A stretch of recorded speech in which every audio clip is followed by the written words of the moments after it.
Morning বন্ধুরা, welcome back to our channel Rajmampi blog. আসামের কামরূপজেলা থেকে আমি মাম্পি। আমার নতুন একটা ভিডিওতে তোমাদের সবাইকে স্বাগত আর অনেক অনেক ভালোবাসা। আশা করি তোমার সকাল সুস্থ হচ্ছে, ভালো হচ্ছে যে যেখানে আছো। আর তোমাদের ভালোবাসা ও আশীর্বাদে, ভগবানের আশীর্বাদে আমি অনেকটা সুস্থ ভালো আছি। তো আজকের ভিডিওটা আমি এখান থেকে শুরু করছি। এখন বেলা বাজে অনেকটা হয়েছে, 9টা বাজতে গেলাম। আমার স্নান সবই কমপ্লিট। আমি দিকে চা বসাই দিয়েছি, চলো চাটা করে নিয়ে গেলাম।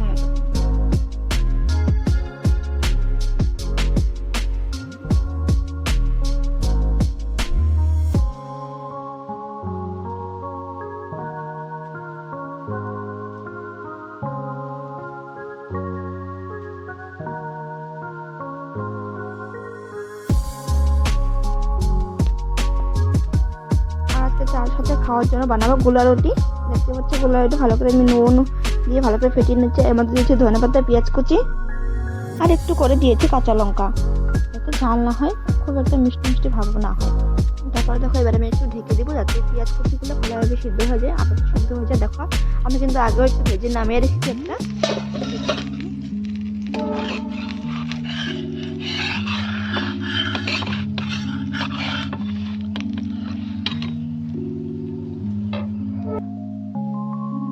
এবার একটু করে তেল দিয়ে উল্টে পাল্টে ভেজে নেব। আর খুবই টেস্টি হয় কিন্তু খেতে।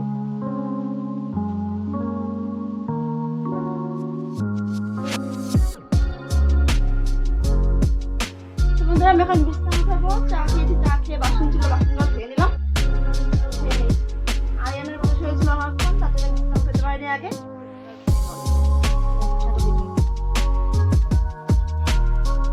আমার এই শীতকালে ব্ল্যাঙ্কেট গুছানো কাজটা মনে হয় একদম বিরক্তিকর কাজ।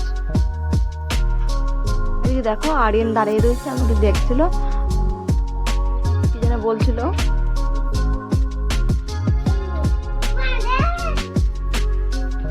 দেখতে দেখতে আরিয়ানও বড় হয়ে গেল।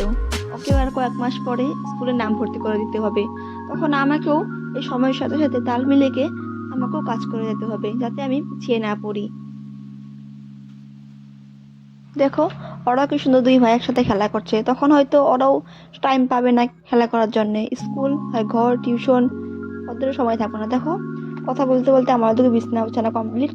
আর যেগুলো কাপড় মশার উপর দিয়ে ঢেকে দিই ওগুলো ভালোভাবে ভাত করে নিচ্ছি। এখন ঘড়িতে বাজে দুপুর 12টা। আমি ঘড়ির সঙ্গে তাল মিলিয়ে আমি এদিকে রান্না বান্না জোগাড় করে নিচ্ছি। আজকে রান্না করবো ডিম আলুর ঝোল, মানে ছোট আলুর তরকারি। ছোট আলু দিয়ে তরকারি খাই বা আলুর দমই খাই, খুবই কিন্তু ভালো লাগে খেতে। তার মধ্যে নতুন আলু। আমরা কিন্তু দুজনে আলু খেতে ভীষণ ভালোবাসি। দেখবে আমার যদি চিকেন রান্না করা হয়, আমরা আলুটা কিন্তু পরিমাণ বেশি দিই, কিন্তু চিকেনের থেকে আমরা আলুটা দিয়ে ভাত খেয়ে নিই।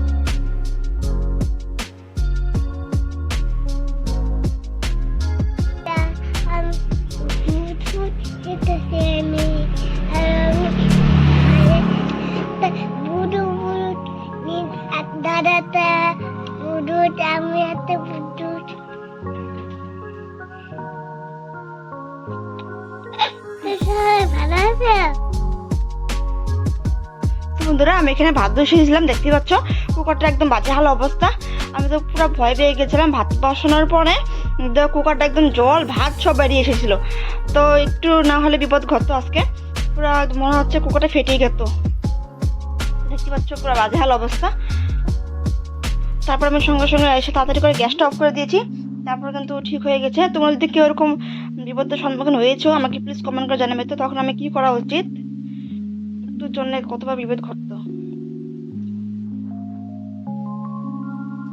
আমি এতদিন থেকে কুকারে ভাত রান্না করি, কিন্তু কোনোদিন এরকমটা হয়নি। যাই হোক, কি আর করা যাবে।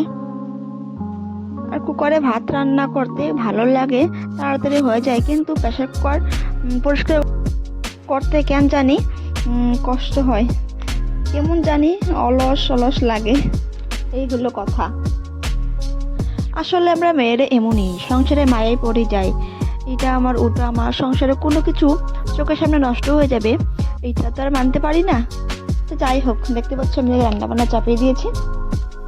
আর এদিকে ফোড়নে জিরা, কাঁচা লঙ্কা, পেঁয়াজ ফোড়ন দিয়ে ভালো ভেজে নিচ্ছি, নুন হলুদ দিয়ে। আর সামান্য একটু লঙ্কার গুঁড়ো দিয়েছি, বেশি পরিমাণ দিই নেই যাতে ঝাল না হয়।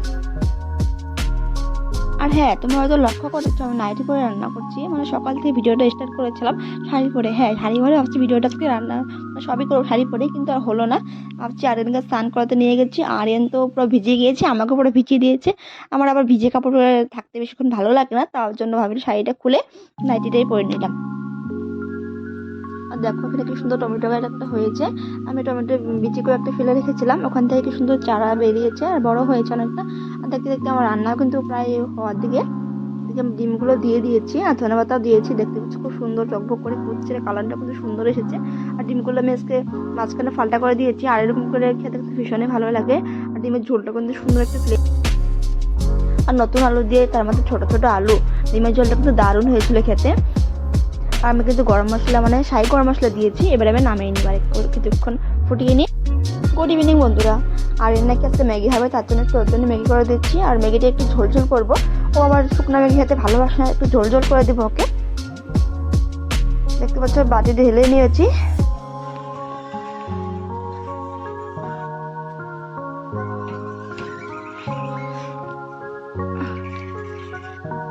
তুমি কি খাচ্ছ? কি ম্যাগি? খেয়ে নাও তারপর